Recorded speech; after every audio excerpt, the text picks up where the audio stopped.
शाहिद भाई, उस कैच को अगर हम एक तरफ रखें जो उनके कोटे का आखिरी ओवर था उसमें उन्होंने बहुत लीक किया।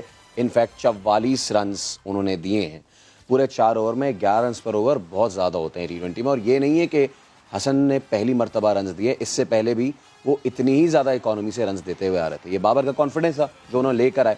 बट क्या उनसे कोटा पूरा कराना चाहिए था कि जब वो इतने ज़्यादा रन्स दे रहे थे? बिकॉज आपको याद होगा कि जब वार्नर आउट हो गए, इमाद को लेके आए, इमाद का कॉन्फिडेंस ऐसा वापस आया कि उसने 2 ओवर में 22 रन दिए थे और तीसरा ओवर जो करा उसमें सिर्फ 3 रन दिए। तो क्या इमाद के लिए जाना चाहिए था हसन अली को छोड़? देखिए, फिर आखिर में स्पिनर्स के ओवर आप रख नहीं सकते थे, वो भी एक मुश्किल चैलेंज होता है कप्तान के लिए, इसलिए कि स्पिनर्स पे लगती हैं आखिरी की हिटें, अगर आप बहुत ज़्यादा बड़े टर्नर ऑफ द बॉल ना हो। साथ में ये था कि दूसरे एंड से रऊफ़ का भी एक ओवर में थोड़ा एक्सपेंसिव हो गया था, जिसकी वजह से प्रेशर उल्टा आ गया था इनके ऊपर।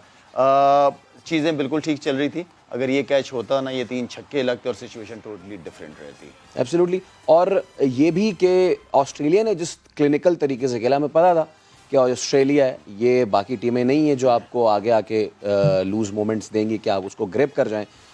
सबसे इंपॉर्टेंट बात इस चेज में जो रही है, भले से वार्नर आए, वो चले गए, बाकी जो बैट्समैन आते रहे, उन्होंने गेम प्लान सेट किया हुआ था। ओवर की पहली गेंद को अटैक कर रहे थे, इर्रिस्पेक्टिव ऑफ द बॉलर। कोई भी बॉलर था, पहला चौका छक्का, ये करने से आगे ओवर बड़ा इजी हो जाता है। देखिए, असल जो चीज़ मुझे नज़र आ रही थी, जिस पर हमने बात की थी, वो स्पिनर्स का स्पेल था, उनका बहुत इंपॉर्टेंट रोल था, उन्होंने बहुत अच्छा किया।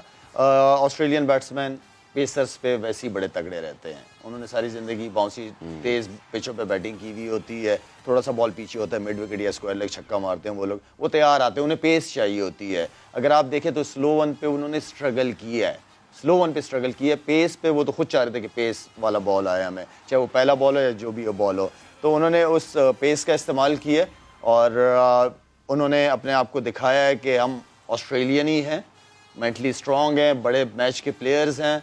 उन्होंने टाइम लिया, इंतज़ार किया आखिरी के ओवर तक। मेरे ख्याल में काफ़ी रन थे 2 ओवरों में, बिल्कुल।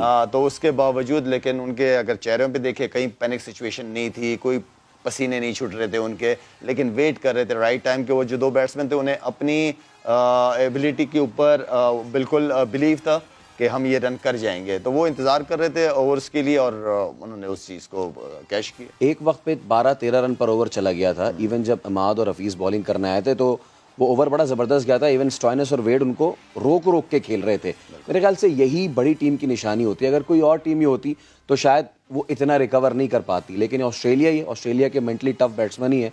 13 रन पर ओवर भी चला गया, बट उन्हें पता था कि आखिर में कहाँ जाना है और फिर वो उन्होंने देखे, उन्होंने बड़ी काफ़ी सेंसिबल खेली है। जब क्रिकेट, जब शदाब विकेटें ले रहा था तो उन्होंने चांस लेना फिर बंद ही कर दिया था। उन्होंने कहा कि कि अगर बॉलिंग अच्छी हो रही है तो इसको सिंगल डबल करके लेटर ऑन हम इसको कवर कर सकते हैं फास्ट बॉलर्स पे। तो ये सेंसिबल क्रिकेट खेली है उन्होंने और हमें मौके भी दिए हैं, हमें रन आउट का भी मौका दिया है, हमें कैच का भी मौका दिया है। असल चीज़ ये कि हमने अवेल नहीं की वो चीज़। 3 से 4 रन आउट्स बिल्कुल वो निकले। अच्छा, एक चीज़ और वो ये कि चले हम तो हार गए तो हम कहीं ना कहीं ढूंढेंगे चीज़।